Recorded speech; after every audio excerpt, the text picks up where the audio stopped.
అంటే అది భగవద్గీత యొక్క మహత్యమే. భగవద్గీత అనేటటువంటిది ఒక మేలిన బంగారం లాంటిది. ఆ మేలిన బంగారం లాంటితో ఏ ఆభరణమైనా చేసుకోవచ్చు. ఇందులో గాజులే చేసుకోవాలి, గొలుసులే చేసుకోవాలి, ఉంగరాలే చేసుకోవాలి అనేటటువంటి నియమం ఉన్నది.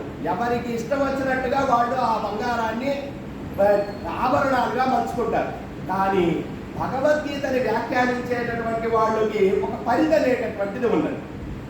ఏమిటి ఆ పరిధి అంటే, ఎవరైతే కనుక భగవద్గీతను వ్యాఖ్యానిస్తుంటారో వాళ్ళు ఖచ్చితంగా పరబ్రహ్మము ఉన్నాడు అని అంగీకరించాలి.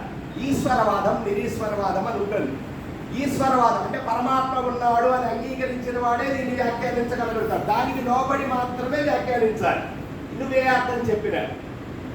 అలాగే ప్రకృతి అనేటటువంటిది ఉన్నది, ఇది వినాశనం చెందేటటువంటిది, ఇది పుడుతుంది, పెరుగుతుంది, నశిస్తుంది అనేటటువంటి సిద్ధాంతానికి లోబడి మాత్రమే అంగీకరిస్తేనే భగవద్గీత చెప్పడం కుదురుతుంది.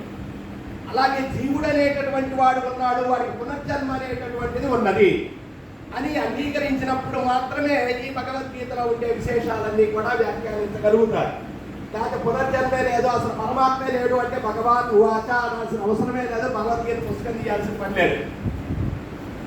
జీవుడు లేడు, జీవుడికి పునర్జన్మ లేదు, ఉన్నటువంటిదంతా ఇప్పుడే అనుభవించేయాలి, తర్వాత ఇంకా ఏమి లేదు అనుకుంటే భగవద్గీత జోలికి వెళ్ళాల్సినటువంటి పరిధి లేదు. కాబట్టి ఈ మూడు పరిధుల్లోనే వారి వారి సిద్ధాంతాలకు అనుగుణంగా అద్వైతం కానీ, ద్వైతం కానీ, విశిష్టాద్వైతం కానీ మిగిలినటువంటి వాళ్ళు ఈ మూడు వ్యాఖ్యాలని ఆధారంగా చేసుకుని ఎన్నో వేల గ్రంథాలన్నింటినీ కూడా ఇందులో వ్యాఖ్యానకారులందరూ రచించడం జరిగింది. అలాంటి శ్రేష్టమైనటువంటిది ఈ భగవద్గీత. ఈ భగవద్గీతలో 18 అధ్యాయాలు ఉన్నాయి. అందులో మొట్టమొదటి అధ్యాయం అర్జున విషాద యోగం అంటారు. ఇందులో 18 అధ్యాయానికి 18 పేర్లు ఉన్నాయి.